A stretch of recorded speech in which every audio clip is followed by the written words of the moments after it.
예수님의 사람들과 예수님의 아이들을 축복합니다.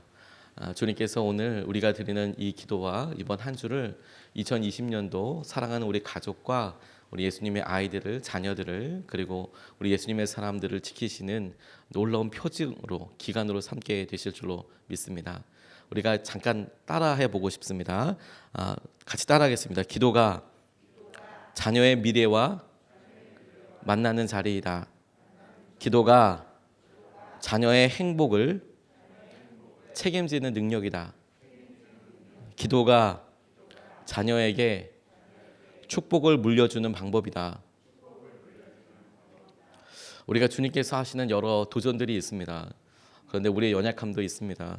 그래서 늘 우리의 삶에 있어서 부족하고 힘든 것이 많이 있죠. 부모가 될 때 사랑하는 자녀들 때문에 너무 기뻤습니다. 그런데 아이들을 사랑하고 우리 가족을 아끼고 마음이 간절할수록 제 아이에 분명히 있는 연약함도 그리고 실수하는 것도 더 마음속 깊이 남게 되는 것을 보게 되었습니다. 그래서 무슨 시험을 봐서 준비한 것이 아니고 부모가 되었다 보니까 지나고 난 다음에 마음속에 애잔하게 후회가 되는 것들도 있습니다. 그래서 어떻게 이것을 처음부터 다시 단추를 다시 끼우듯이 시작할 수 있으면 좋겠지만 그럴 수 있는 방법은 없으니까 어떻게 하면 우리 가운데 있는 오해와 상처와 실수들을 다시 만회할 수 있을까? 그게 가끔씩 제 마음속에 간절한 기도 제목이 되곤 합니다. 그런데 늘 우리가 사랑하기 때문에 있는 이 책임감과 이 사랑의 간절함에 대해서 어떻게 하나님께서 예비하시고 어떻게 하나님께서 이런 한계들을 넘게 하셨는지 말씀에서 같이 살펴보고 싶습니다. 오늘 아브라함이 하나님께서 주시는 놀라운 은혜와 마음에 대해서 그리고 도전에 대해서 반응을 했습니다. 그가 꿈을 꾸었는데 하나님께서 우리가 상식이라고 생각하는 범주에서는 넘어설 만큼 이게 어떤 일인가 싶을 정도의 말씀을 그에게 하셨습니다. 자녀를, 아들을 백세해 주셨는데 나에게 번제로 바치라, 죽이라 이렇게 말씀을 하셨습니다. 그런데 아브라함이 또 그 말에 순종을 합니다. 그런데 그 행동과 과정들 통하여서 하나님께서 아브라함이 처음에 이삭을 드리라라고 이야기했을 때에는 생각지도 못했던 하나님을 만나게 되고 처음에 이삭을 드려야겠다라고 결단할 때에는 정말 미처 그려보지도 못했던 하나님의 약속과 축복을 받게 되는데 이것이 자녀들의 삶을 어떻게 해야 할까, 어떻게 기도해야 할까, 어떻게 좋은 길로 인도할 수 있을까를 고민하는 우리에게 굉장히 중요한 도전과 하나님께서 주시는 지혜를 기도 제목으로 우리가 붙잡는 방법이라고 생각하게 되었습니다. 첫 번째로 우리가 같이 이 시간에 붙잡고 함께 기도하고 싶은 것은 자녀의 미래와 만나는 자리, 그곳이 있더라는 거예요. 자녀의 미래, 우리는 그 자녀의 미래가 어떻게 열릴지도 모르고 그 자녀가 어느 곳에서 하나님을 만나게 될지도 모르지만 그런데 기도하는 자리, 그가 순종하는 그 자리에 하나님께서 임하셔서 하나님께서 기억하셔서 하나님께서 말씀하셔서 아브라함과 이삭과 그 이후에 이어질 여러 일들에 대해서 친히 계획을 선포하시더라, 계획을 알려주시더라 하는 것입니다. 6절로 10절까지 말씀을 보면 아브라함은 번제에 쓸 장작을 아들 이삭에게 지우고 자신은 불과 칼을 챙긴 다음에 두 사람은 함께 걸었다. 이삭이 그의 아버지 아브라함에게 말하였다. 그가 아버지 하고 부르자 아브라함이 얘야 왜 그러느냐 하고 대답하였다. 이삭이 물었다. 불과 장작은 여기에 있습니다마는 번제로 바칠 어린 양은 어디에 있습니까? 아브라함이 대답하였다. 얘야 번제로 바칠 어린 양은 하나님이 손수 마련하여 주실 것이다. 두 사람이 함께 걸었다. 그들이 하나님이 말씀하신 그곳에 이르러서 아브라함은 거기에 제단을 쌓고 제단 위에 장작을 벌려놓았다. 그런 다음에 제 자식 이삭을 묶어서 장작 위에 올려놓았다. 그는 손에 칼을 들고서 아들을 잡으려고 하였다. 이렇게 말씀하고 있습니다.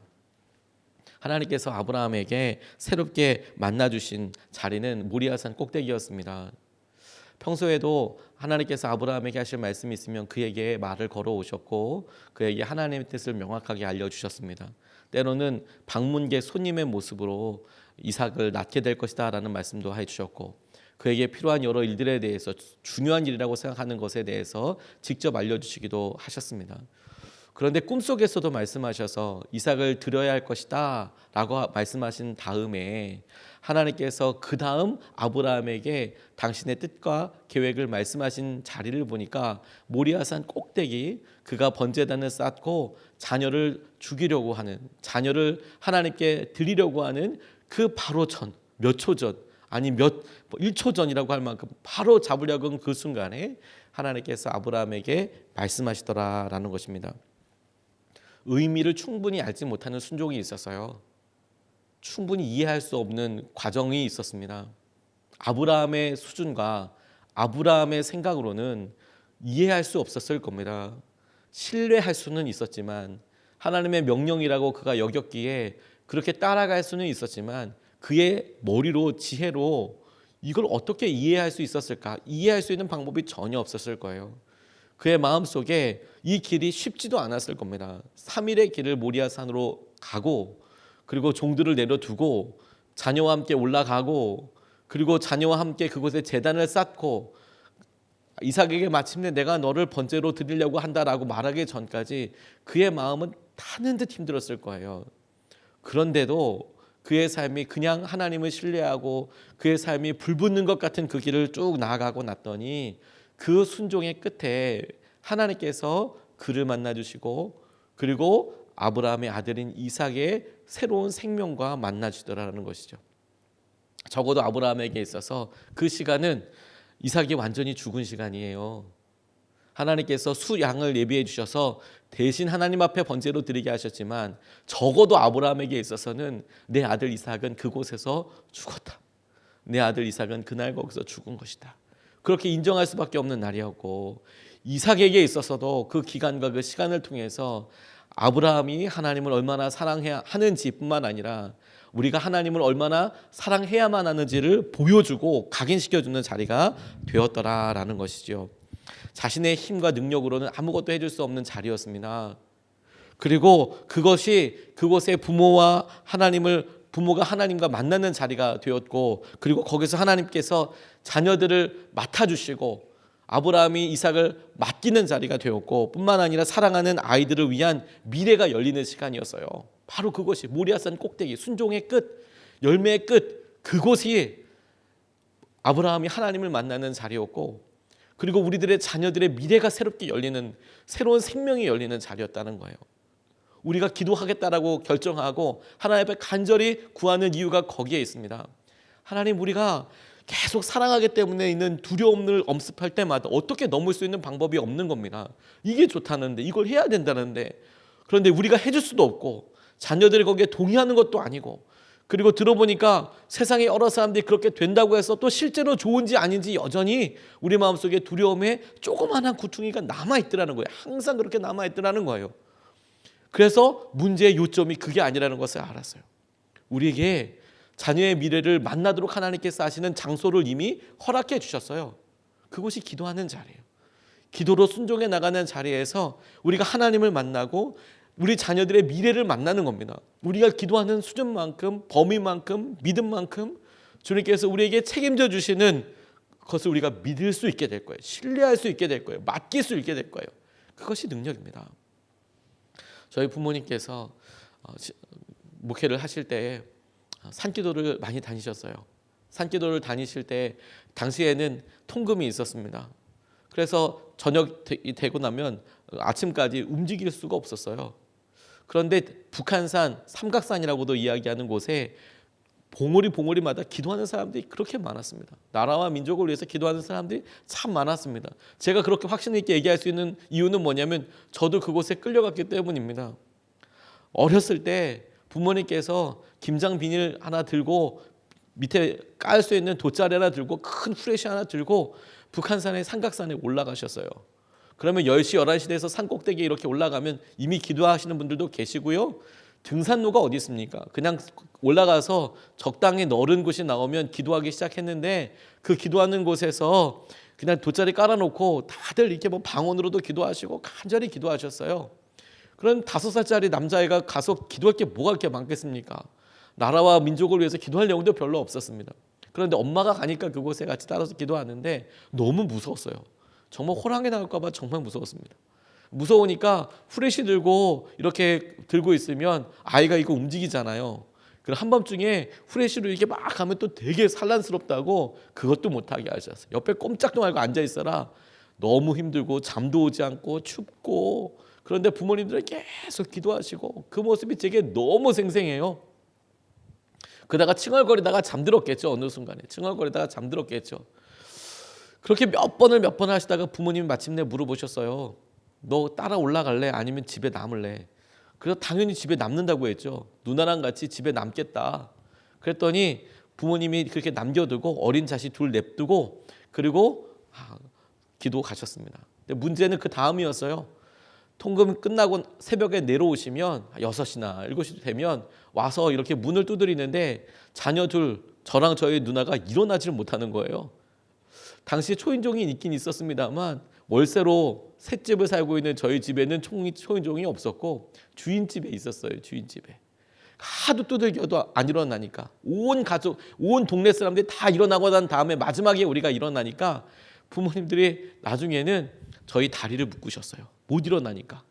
다리를 노끈으로 이렇게 묶으셔가지고 그 끈의 끝을 길게 늘여서 창문 바깥으로 이렇게 내미셨어요. 그래서 새벽에 새벽기도 오시면 그 줄을 닫고 막 당기셨어요.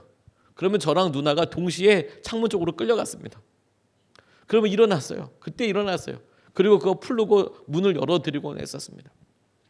제게 지금도 그게 너무 커다란 기억으로 남습니다. 아마 지금 그러면 어쩌면 해외 토픽이나 이거 뭐 신문에 나올 수도 있어요. 근데 여러분, 저는 제가 힘들고 어려울 때마다 그 장면이 너무너무 많이 생각이 나요. 내 다리를 묶어놓고 기도하셨던 부모님들 생각이 너무너무 많이 납니다. 그리고 저는 그게 제게 너무도 커다란 영적인 축복이라는 것을 알았어요. 우리 부모님들이 기도하신다라는. 그 누구 위해서 기도할까라고 생각해봐도. 그래서 정말 힘들고 어려울 때마다 하나님 앞에 그 모습을 주장해서 기도해요. 하나님께서 우리에게 그 기도하는 것을 통해서 놀라운 은혜와 꿈들을 물려주시더라고요. 그게 능력이더라고요. 하나님께서 우리에게 이런 기도의 시간을 주시는 것도 자녀들에게 영적인 끈을 묶어 놓는 거예요. 축복의 끈과 사랑의 끈을 묶어 놓는 겁니다. 하나님께서 일하시도록. 두 번째로는 본문 말씀에서 같이 붙잡고 싶은 것은 당신과 당신의 자녀까지 포함된 축복이 있더라는 거예요. 우리와 우리의 자녀까지 포함된 축복이라는 거예요. 17절로 19절까지 말씀을 보면 내가 반드시 너에게 큰 복을 주며 너의 자손이 크게 불어나서 하늘의 별처럼 바닷가의 모래처럼 많아지게 하겠다. 너의 자손은 원수의 성을 차지할 것이다. 내가 나에게 복종하였으니 세상 모든 민족이 네 자손의 덕을 입어서 복을 받게 될 것이다. 아브라함이 그의 종들에게로 돌아왔다. 그들은 브엘세바 쪽으로 길을 떠났다. 아브라함은 브엘사바에서 살았다. 라고 이렇게 말씀하고 있습니다. 저는 처음에 이 본문을 읽었을 때 사실 잘 이해가 되지 않았어요. 왜냐하면 아브라함에게 하나님께서 복을 주시는데 이삭은 죽을 뻔했지 않습니까? 근데 이삭에게 아무 말씀을 안 하시는 거예요.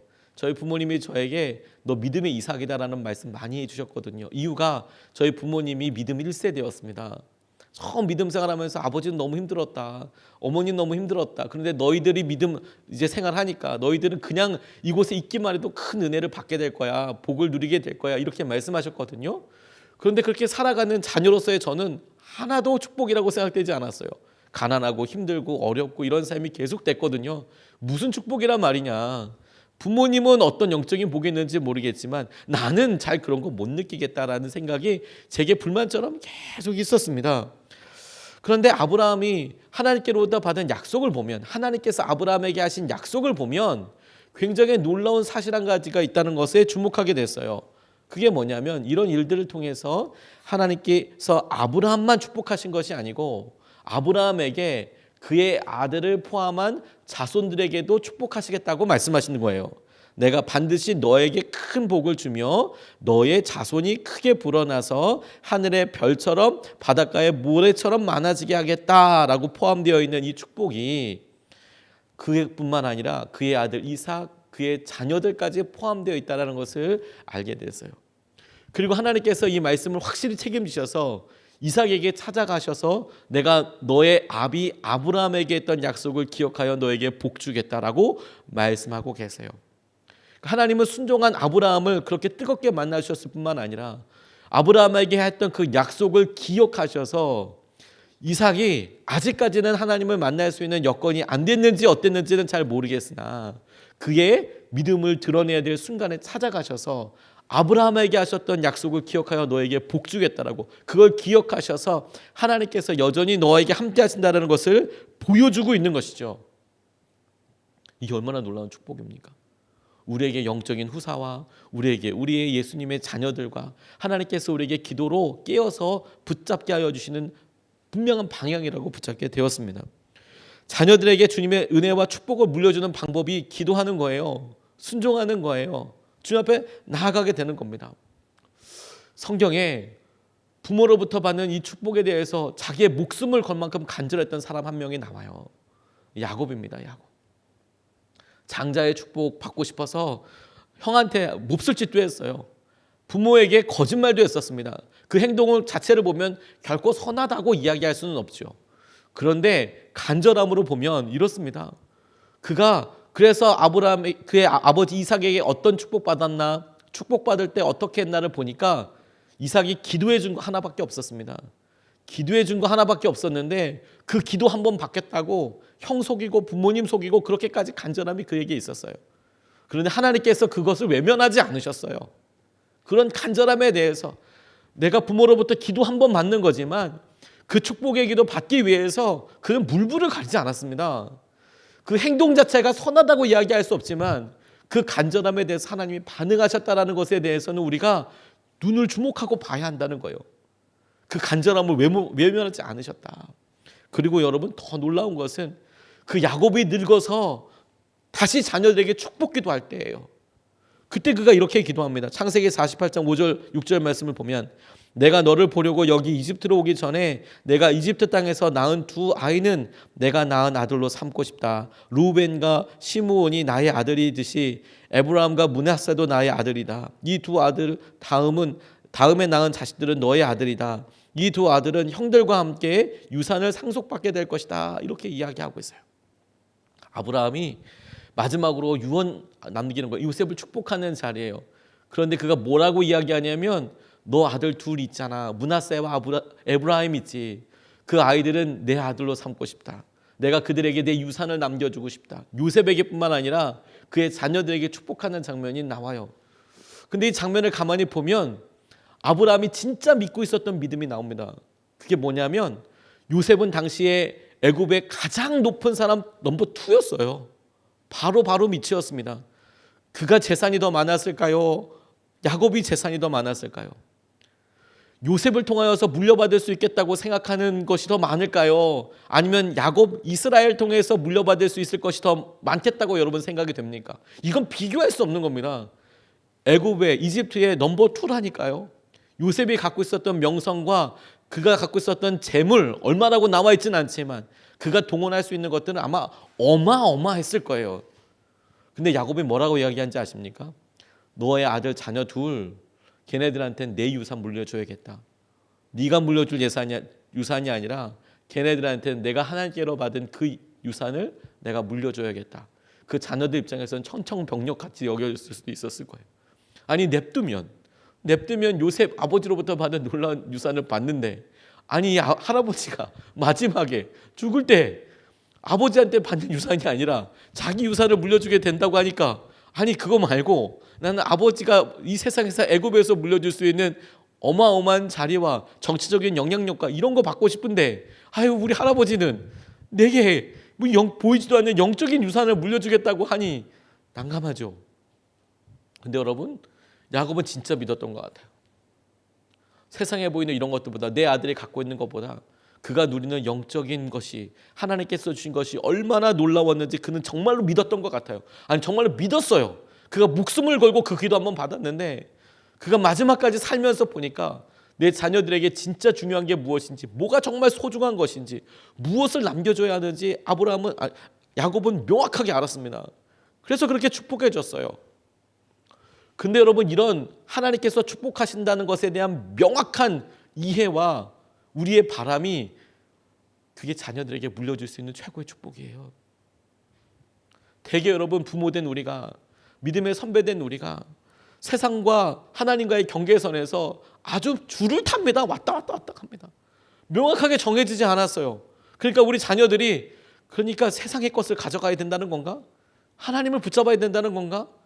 그런데 그렇게 하나님 것을 붙잡으면서 세상의 것은 여전히 중요하다는 건가? 헷갈립니다. 우리가 명확하게 선을 보여줘야 하는 거예요. 하나님께서 우리에게 주시는 것이 얼마나 놀라운 것이냐. 네가 이집트에서, 네가 세상에서 물려받을 수 있는 것과는 비교할 수 없을 만큼의 놀라운 능력과 은혜가 하나님께서 너에게 부어주실 것이다. 그거에 대한 명확한 믿음의 고백이 있어야 하는 거예요. 그게 우리 자녀들한테 가는 거예요. 그게 하나님께서 우리를 통하여서 물려주고자 하시는 겁니다. 하나님께서 우리에게 자녀들의 특별 새벽 기도를 통하여서 자녀들에게 이 짧은 시간 우리에게 이런 애달픔과 간절함을 통하여서 보여주고 싶으신 것이라고 저는 생각하게 됐어요. 주님께서 우리를 축복하십니다. 그것은 세상의 것과 비교할 수 없습니다. 그것은 우리가 소유하는 겁니다. 먼저 누리는 겁니다. 그리고 보여주는 거예요. 그게 얼마나 영광스러운 것인지. 그리고 흔들리지 않는 겁니다. 이 믿음 가운데 내가 타협하지 않는 겁니다. 하나님께서 우리에게 주신 기도의 자리가 얼마나 복되냐. 하나님께서 우리에게 주신 순종의 기회가 얼마나 영광이냐. 하나님께서 우리 가문과 우리에게 이야기를 써가시는데, 우리가 스토리를 하나님과 함께 써가고 있는데, 이게 너와 너의 자녀들까지 영원히 변하지 아니하는 하나님과 약속이 될 것이고, 하나님이 너에게 찾아오셔서 말씀해 주신 놀라운 통로가 될 것이다. 주님께서 오늘도 우리에게 이 말씀과 은혜로 우리를 붙잡아 주시고 우리에게 놀라운 능력을, 축복을 더해주실 줄로 믿습니다. 우리가 이것을 붙잡고 같이 기도하고 싶습니다. 오늘 두 가지 말씀을 같이 나눴습니다. 기도하는 자리가 여러분 자녀의 미래와 만나는 자리예요. 아직 형성되어 있지 않을 것 같은 우리 아이들의 미래와 만나는 자리입니다. 하지만 이 기도가 얼마나 소중합니까? 우리의 자녀의 미래를 책임지는 자리이고 그들의 행복을 책임져주는 자리이고 뿐만 아니라 그들에게 축복을 물려주는 자리예요. 그리고 이 기도는 당신과 당신의 자녀까지, 우리와 우리 자녀까지 포함되어 있는 축복입니다. 이것을 붙잡고 우리가 같이 기도하고 싶습니다.